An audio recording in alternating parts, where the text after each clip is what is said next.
The sensitive structures seen on the solar view, you can see where your perioplic corium is widening as it comes back towards the frog.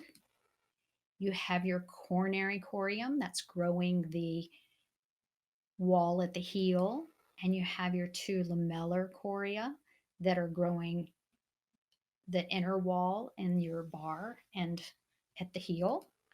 You have your solar corium producing sole, and your cuneal corium producing frog. Cuneal means relating to a wedge or shaped like a wedge.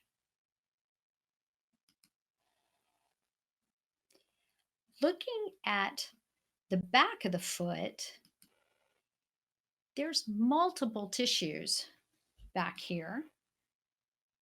You've got your perioplic corium producing your periopal.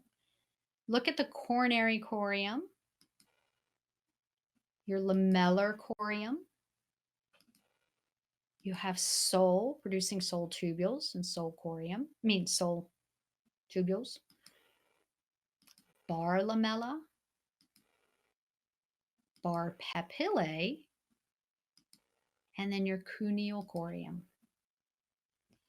The collateral cartilages look a little different from each other from one side of the foot to the other because the cut was not exactly perpendicular.